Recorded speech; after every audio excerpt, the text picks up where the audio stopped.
Hello, my name is David Becker, and I'm the course lead for English 101 with the American Public University System. And this is a quick presentation titled Beginner Turnitin, 6 Quick Papers. This presentation is meant to give you some tips, some ideas, and some suggestions about some things that you're likely to see in English classes with APUS. Before we begin looking at some student papers, some quick points about Turnitin.com. All papers in English 101 are automatically submitted. You don't have to do anything fancy. In the past, you had to create an account with Turnitin and set up classes so that students could submit them. You had to come up with passwords and all those sort of things. That is no longer the case. You don't have to do anything additional. You do have to look at each report, though. Take a few quick moments to see that the report is correct. Sometimes students will submit the wrong file. There are times when, for some reason, the report simply doesn't work. It doesn't come through. So you do have to take a look and see what the report shows you. You may not know that all work that gets submitted to Turnitin.com has to be in a Microsoft Word format. That's a pretty common expectation with APUS. So it has to be in either a .doc file or a .rtf format for Turnitin to read it. There are other programs out there the students have used in the past to submit to an English 101 Dropbox, for instance. OpenOffice is a common one. That's a .odt file. That's a free download, so it's popular for students that may not be able to afford Microsoft Word. .wps, it's becoming less common, but Microsoft Works is a free program that used to come with a lot of personal computers. .wpd file are also becoming rare. That is an older PC program, and something you might come up with occasionally is .abi, which is a program called AbiWord. At least that's how I pronounce it. It's also older. It's also more rare because you'll see this file often for students that have a Macintosh computer. Another suggestion I have for you is that I recommend you get your own Turnitin.com login. A lot of instructors that have been here for a while probably have one already, but it's important. Sometimes you'll run up against a forum post. That's not really what we'll be talking about in this presentation, but sometimes you'll run up against a forum post that looks suspicious, sometimes an email, who knows, but there could be lots of reasons you might want to manually submit something. If you don't have a login, please email me and I'll do what I can to get you set up. As you see here, once again, students don't have to submit something to you. You don't have to set something up for 101 to work. English 101 does it for you. Finally, it's always a good idea to run some things through Google. Turnitin.com is not perfect, and there have been times in the recent past for me personally where Turnitin.com didn't catch something. In one example, I Googled something that looked suspicious and I found that it connected to somebody's LinkedIn page. And so it did not come up as a hit in Turnitin.com. When I used the website, I used a screen capture and also the link to that website and submitted it for plagiarism. It was upheld, so it's not like you only need a Turnitin.com file to get a plagiarism charge. In this case, I just used a website and a screen capture. So without any further ado, let's begin taking a look at a class that I'm running right now and some student files that we can examine. This is the first one that we can look at here. This is an example of the first paper that you'd submit in English 101. This is the introduction paper. This is where a student's going to tell you about themselves.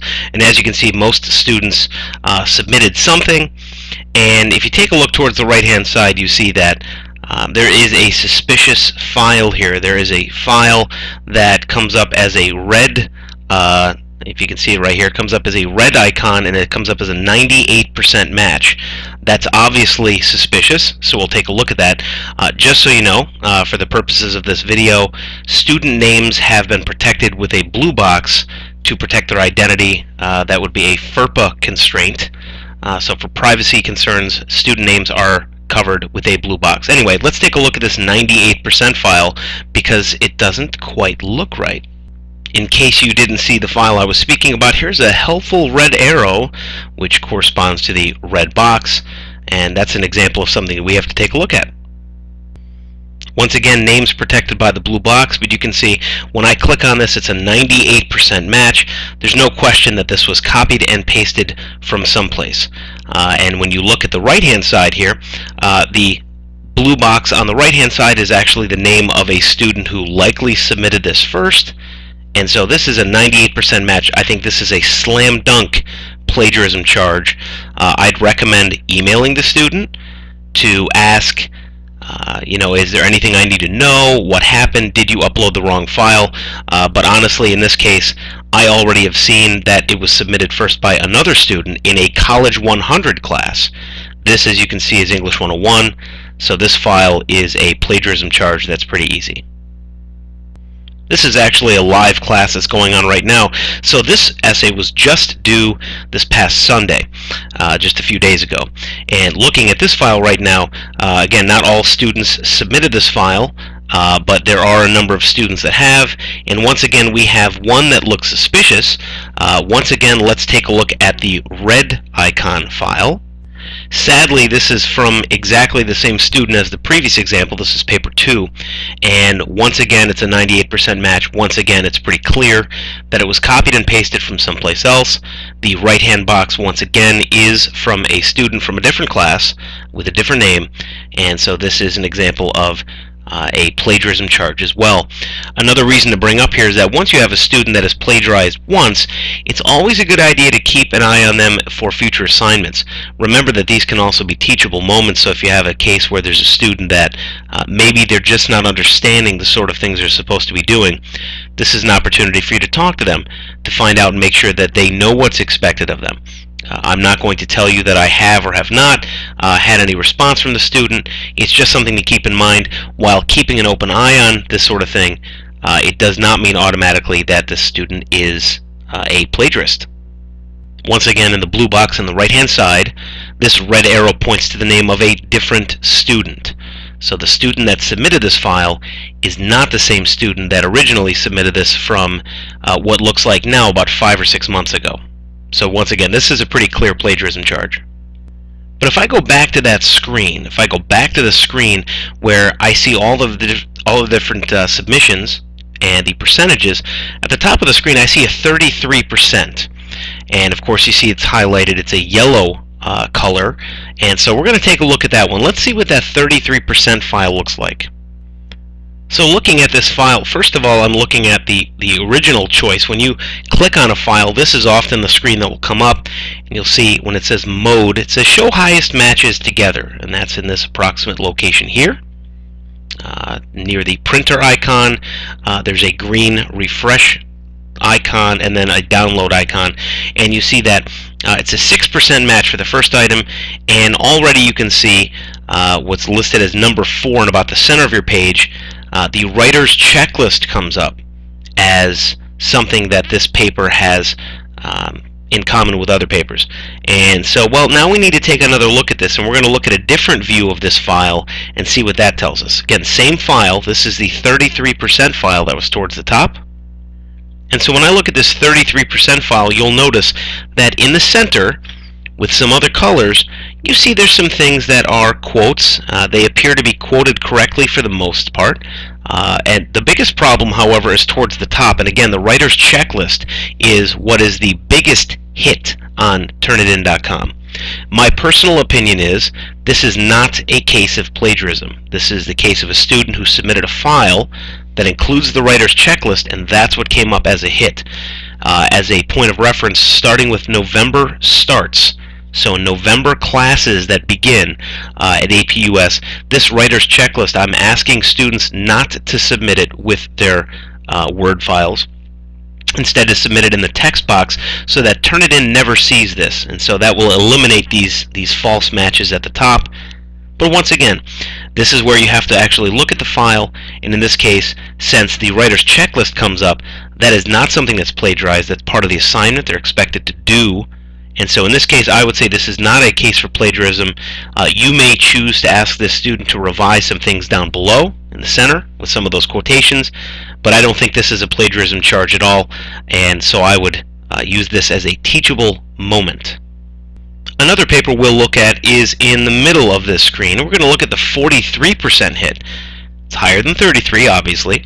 So let's take a look at this paper and see what the Turnitin.com report shows us for this one. As you can see from the top of this report, once again, we have the writer's checklist that shows up there clearly at the top, and there's a lot of things that were copied and pasted, it appears, when in actuality, this is just another example of the writer's checklist giving a false hit on the Turnitin.com report.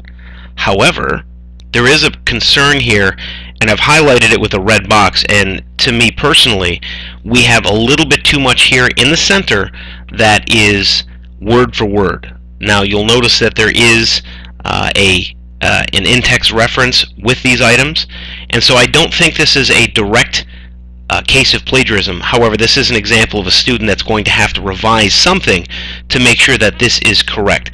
I think this is a section that has too much that's word for word, and I would ask this student to revise this. I would not file a plagiarism report for this student. This is the same assignment.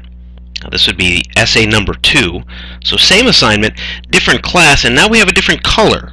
We've got an orange color that shows up here, and this is a 55% match that's in the middle of the screen. Once again, our helpful red arrow points right at it in the center.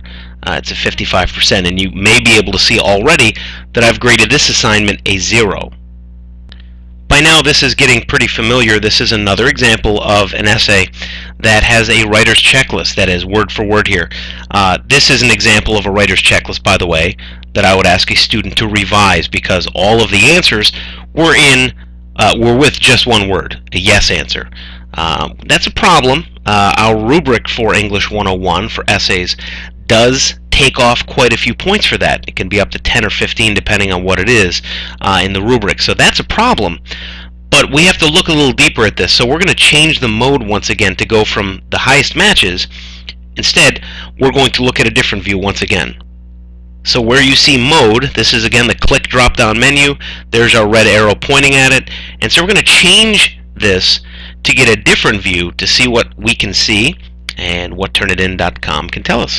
And when I pull up this file, I see that at the top, again, the writer's checklist that we already knew was there does come up as a hit with Turnitin.com. But as I look closer at this file, I see that quite a bit here has been copied and pasted. Quite a bit does not have any reference material. Now, even if this student had reference material to it, an in-text reference or some other type of signal phrase material that was there, it would at least need to be revised. Unfortunately, this also has quite a bit that's copied and pasted, and it does not have any reference material to it. And this is a problem. In this case, as I showed you previously, I gave the student a 0, and I'm still waiting to hear back from them regarding their intentions and what the problems are here. But unquestionably, this is not an acceptable file, and depending how the student responds, this could be a plagiarism charge. The sixth and last paper to consider here is something that stands out as well. So we just looked at one that was a 55%. This is an essay that is a 0%. So nothing is copied and pasted. There's no chance of that. There's no similarities. And on the surface, that sounds like a good thing.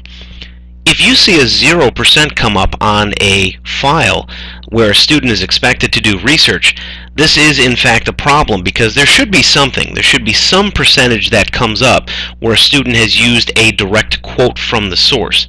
In this particular case, this paper, it's a 0% match. In this case, it means there is no research. There's no material, there's no information in this file.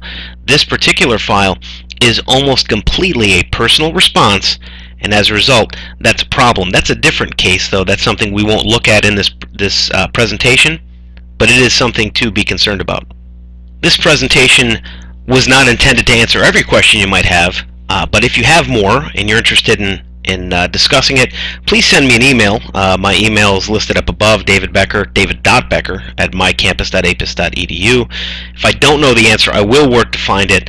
I am happy to help you. I can take my time to share some things with you, or we can talk about it in the CLE forums. As you see down there, we've got some pretty robust conversations. Thank you for watching, and I look forward to hearing from you.